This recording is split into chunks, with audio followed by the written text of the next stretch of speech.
చేసే ప్రతిరోజు డైలీలో మనం డైలీ నీడ్స్ డైలీ వచ్చేసి లెటర్స్ టైప్ చేయడం కానీ డిజైన్ చేయడం కానీ పాంప్లెట్స్ రాయడం కానీ ఇలాంటివన్నీ కూడా మనము దీని ద్వారా చేస్తాం. ఫస్ట్ ఆఫ్ ఆల్ దీని ముందులో ఉన్నటువంటి మెయిన్ ప్యాలెట్, ఇది మెయిన్ విండో మనం ఓపెన్ చేయగానే వచ్చింది. దీన్ని ఓపెన్ చేయడానికి మనకు షార్ట్ కట్ కీ కూడా ఉంది. మన సిస్టంలో Windows button plus R button press చేసి ఇక్కడ వర్డ్ అని టైప్ చేస్తే మనకు ఆటోమేటిక్గా విండోస్ వర్డ్ ప్యాలెట్ ఓపెన్ అవుతుంది. ఇది బ్లాంక్ డాక్యుమెంట్ అంటారు దీన్ని. దీంట్లో మనం చూసినటువంటి చాలా పార్ట్స్ కనబడుతున్నాయి, వేరియస్ పార్ట్స్. ఇది విండో ఆఫీస్ 2007 సంబంధించింది. దీంట్లో వైట్ స్పేస్గా మనకు కనబడుతుంది మొత్తం కూడా. దీన్ని మనం డాక్యుమెంట్ స్పేస్ అంటాం. మనం డాక్యుమెంట్ స్పేస్ అనేది పేజ్ లేఅవుట్ మీద డిపెండ్ అయి ఉంటుంది. ఇక్కడ మనకు చూస్తే మనకు డాక్యుమెంట్ స్పేస్లో రైట్ మార్జిన్ అంటాం, ఇది రైట్ స్పేసు, ఇది లెఫ్ట్ స్పేస్ అంటాం మనం.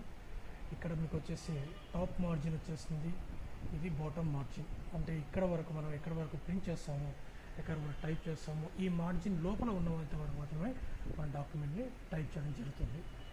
ఈ డాక్యుమెంట్ చేయడం కన్నా ముందు మనం కూడా చూసుకోవచ్చు డాక్యుమెంట్స్. దీన్ని మనము మెనూ బార్ అంటాం మనం. ఇది విండోస్ 2007 ఆఫీస్ 2007లో చాలా ఇంప్రూవ్మెంట్ చేయంగా ఈ విధంగా వచ్చింది మనకి. ఇందులో మెనూస్ చూడవచ్చు, home, insert, page layout, reference, mailing, review, view అనే మెనూస్ డిఫాల్ట్గా మనకి ప్రతి సిస్టంలో కూడా మనకు వస్తుంది. అలాగే మన రెగ్యులర్గా వాడేటి ఏదైతే ఐటమ్ ఉంటుందో సేవ్ చేసుకున్న డాక్యుమెంట్ సేవ్ చేసుకోవడం కానీ అండు రీడు చేసేది, ఈ క్విక్ టూల్ బార్ అనేది కూడా ఇక్కడ పైన మనకు కనబడుతుంది. ఈ క్విక్ టూల్ బార్లో మనకు కావాల్సినటువంటి క్విక్ యాక్సెస్ బార్లో ఏ ఐటమ్ కావాలంటే వాటిని ఇక్కడ పిన్ చేసుకోవడానికి మనకి ఆప్షన్ కూడా ఉంటుంది. అలాగే మన చివరిలో చూసాము ఆఫీస్ 2007 కన్నా ముందు ఉన్న ఐటమ్లలో ఈ రిబ్బన్ ఐకాన్ మాత్రం ఉండకపోయింది. దీన్ని రిబ్బన్ ఐకాన్ అంటాం మనం. ఇది ఇక్కడ క్లిక్ చేస్తే మనకు ఆఫీస్ సంబంధించిన మెయిన్ మెన్యూస్ కూడా ఇక్కడ మనకు కనబడతాయి. చూడండి, న్యూ, ఓపెన్, సేవ్ యాజ్. అంటే సేవ్ యాజ్ అనే డిఫరెంట్ ఫార్మాట్లో ఎలా సేవ్ చేసుకోవడం, అంటే బిఫోర్ ఆఫీస్ 2007 కన్నా ముందు ఉన్న డాక్యుమెంట్ ఫార్మాట్లో ఎలా సేవ్ చేసుకోవచ్చు. కావాలంటే ఇంకా అడిషనల్ ఫార్మాట్స్ చాలా కూడా ఉంటాయి. ఇక్కడ మనకు డిఫాల్ట్ చూస్తే మనకి ఇక్కడ ఎక్స్పీఎస్లో, పీడిఎఫ్లో కానీ, డాక్యుమెంట్ ఎనేబుల్డ్ కానీ, టెంప్లెట్లో కానీ, మైక్రోబెడ్ కానీ ఇలాంటి ఏమేమి చేసుకుంటాము. టెక్స్ట్ ఫార్మాట్లో కూడా కానీ రిచ్ టెక్స్ట్ ఫార్మాట్లో సేవ్ చేసుకోవడం కూడా సేవ్ యాజ్ స్టైల్లో ఉంటుంది.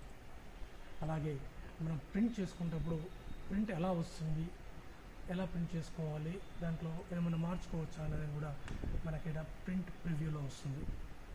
ఇక్కడ మీకు కావాల్సిన తిరిగి మనం సెట్ చేసుకోవడం ఉంటుంది. అలాగే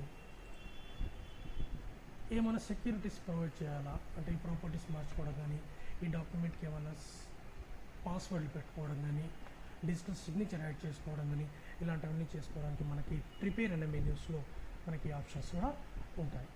సెండ్, ఇక్కడ ఉన్న సెండ్ అనేది మనం చదివిన డాక్యుమెంట్ డైరెక్ట్గా మన ఈమెయిల్ సెండ్ చేసుకోవాలనుకున్నప్పుడు కానీ, ఈమెయిల్కి అటాచ్ చేసుకోవాలన్నా కానీ, వీటిని ఫ్యాక్స్ చేసుకోవడానికి కూడా మనకి ఇక్కడ సెండ్ ఆప్షన్స్లో మనకు ఉంటుంది.